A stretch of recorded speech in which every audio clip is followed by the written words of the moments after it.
If you've got kids that are not well behaved, I want you to show them this video. I want this video to help them. I'm going to tell you a little story about myself and how that my life nearly changed by this much, by misbehaving, by doing silly things. So when I think I was like 12 or 13 years old, might have been 14, I can't even remember. So I was boxing at the time,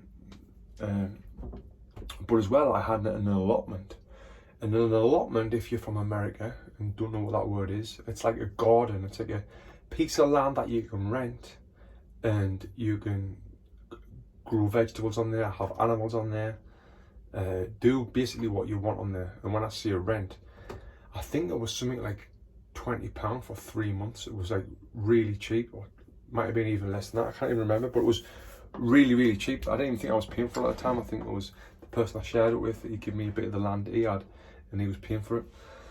Anyway, so on my allotment, I had pigeons, I had chickens, I had rabbits, I had tomato plants. What else did I have? I think that's it. I mean, one time the guy who I shared it with, he had a goat and some other animals. But yeah, that was it really. It was my pigeons and my chickens, and I loved it. Right, I loved it. I used to go down there. I was free. I could do what I want, and I wasn't the best behaved kid, so I would set fires, which was fine, just little fires. I wouldn't do anything crazy. I could build. I would be sawing wood, trying to build different chicken coops, and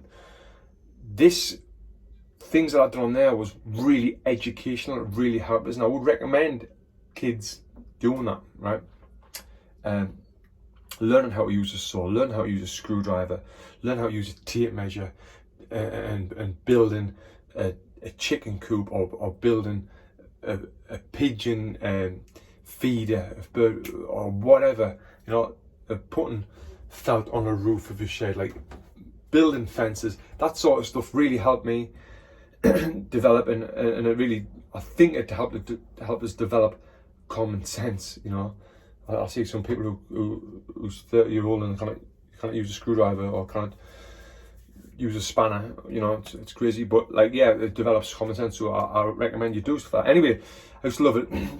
And even now, I want to get some chickens from my kids, and I love the pigeons. Letting them out and bringing them in and cleaning them out. And another thing it helped was develop discipline, because you had to clean them out every day. It wasn't every day I was cleaning them out, but you had to clean them out every day. It was every other day. Feed them, water them, go and get your chickens, get your eggs. It was amazing. Anyway, so back there, what the big change was. So I used to be on there, and like I said, I wasn't the best behaved kid.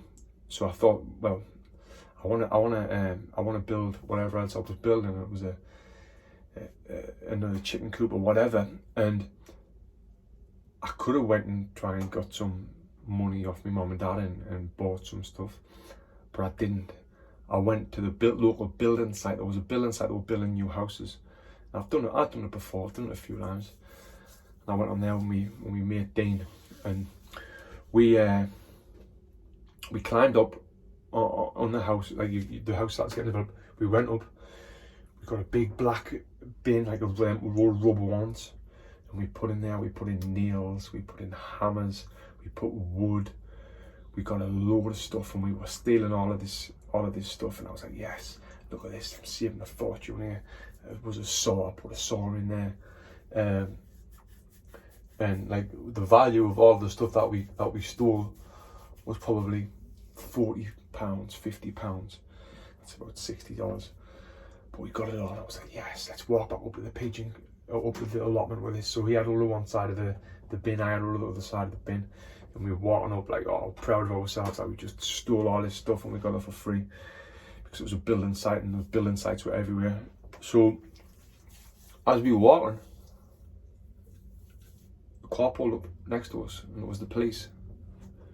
And they pulled up, and me and my friend looked at each other and went, oh no. And the police got out of the car. He said, what you got? I said, oh, just some tools for my pigeon crew. Where'd you get them from? I can't remember what I said, but it was like, you just stole them, didn't you? Yeah, we had a complaint. Someone phoned the police. You've been on the building site. You pinched them, didn't you? I was like, yeah, I did. Anyway, get in the back of the car. Got in the back of the car. Me and my friend got arrested. Took to the police station. Got put in the cell for hours and hours and hours. We had to take our shoes off, our shoelaces out of our shoes. It was a really horrible experience. The police weren't very nice to us, and it was really scary. Like I said, I was 12, 13, maybe 14. I'm in a police cell, not having any idea what was going to happen. Really afraid about what was going to happen when my parents found out about this. Didn't have a clue. Anyway, they took my fingerprints, my mugshot picture, and it just wasn't nice at all. Then,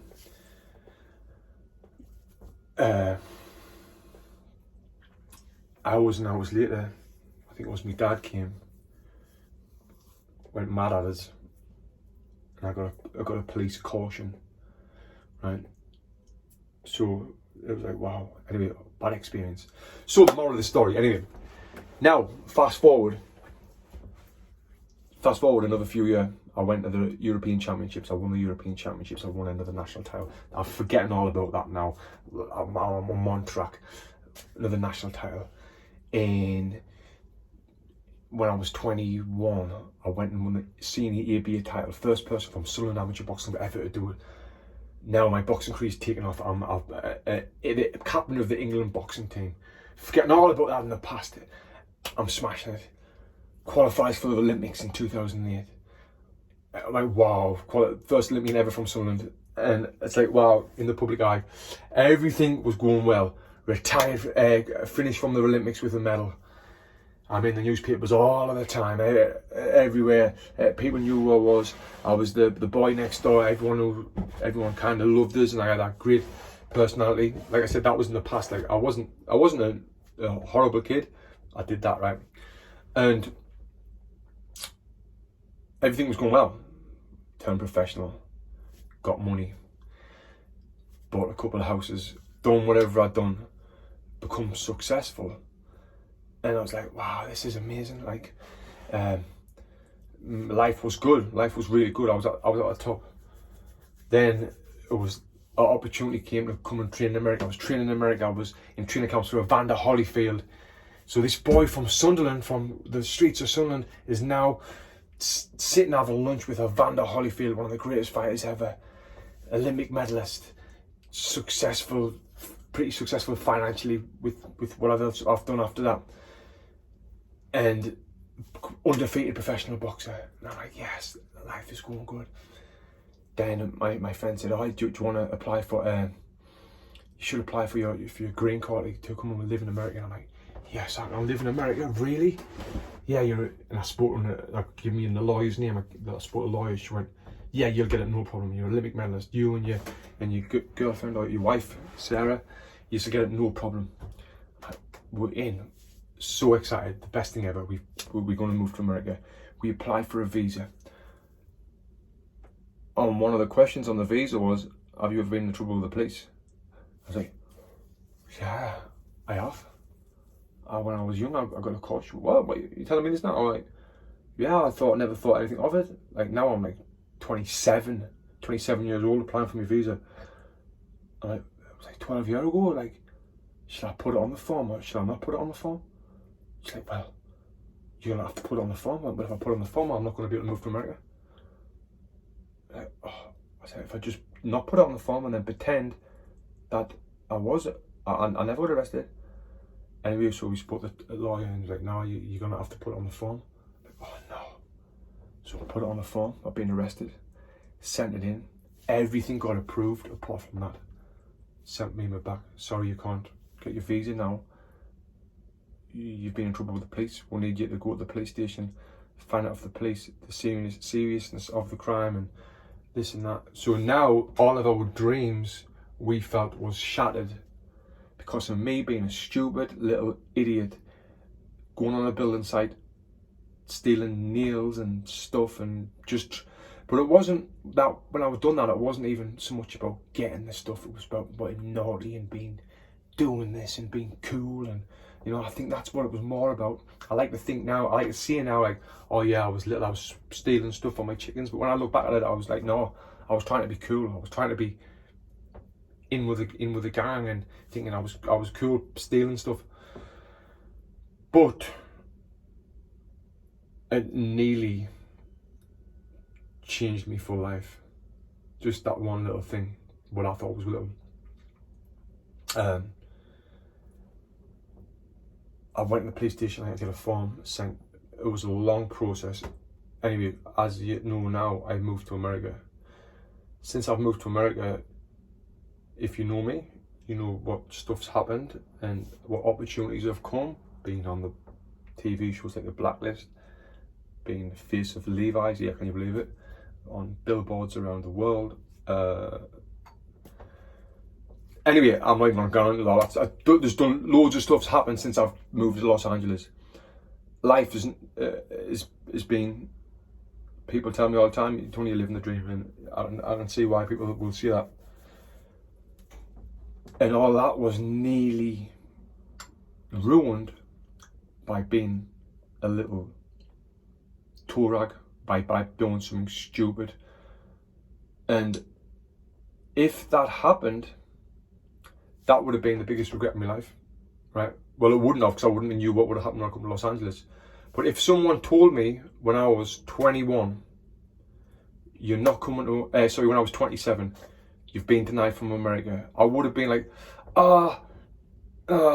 too bad, I'll try and go to Australia or whatever, or maybe stop in Sunderland. But if they told me, by the way, if you move to America in 10 years, this would have happened, this is going to happen, this is going to happen, this is going to happen, this is going to happen, all these opportunities are going to come along, you're going to take them with both hands, you're going to do all this stuff's going to happen, and they told me that, and I'd been denied, I would have been devastated, right? It would have been the being on that building site would have been the most foolish thing I've ever done in my whole entire life, and it was really foolish. But if I was denied a new life here in Los Angeles because of that, imagine that. So like I said at the beginning, show your kids this, because, you know, I hope this makes kids think, like, you know, at the time you don't think of it, you're doing something illegal, you're doing something stupid, illegal, I get a caution, it's nothing, but where's your life going to end up? Like, fast forward from, you see, you don't know, I never knew this, I never knew I was going to go on and go to the Olympics, I never knew that. You don't know that. If you're watching this, you don't know what you're going to do. You don't know if you're going to go to the Olympics. You don't know if you're going to get a job for a Fortune 500 company or get your own business and build an empire and have 500 people working on it. You don't know what you're going to do. So if you're watching this and you are young, think about this. When you're about to break the law, you might think it might be something small. You might be climbing on a building site. If I get it wrong, they're going to slap my wrist. It can change your life. It can change the outcome of your full life. It really can. And yeah, I wanted to do this video just to say that and to tell people that story, because I was just thinking about it earlier on, that if I was telling my kids about my story about having chickens, and that's what made us think about this when I stole that stuff. And I thought, yeah, I'm going to tell that story. I'm going to, hopefully, it might, if this inspires one kid and helps them to make a right decision over a wrong decision, then it was well worth this 15 minutes of me creating this video. Thank you for watching, and like I say, share this with kids who you think might need it, like young teenagers. And yeah, subscribe to this YouTube channel. I'm going to be uploading more of these sauna talks on here. So yeah, thank you for watching.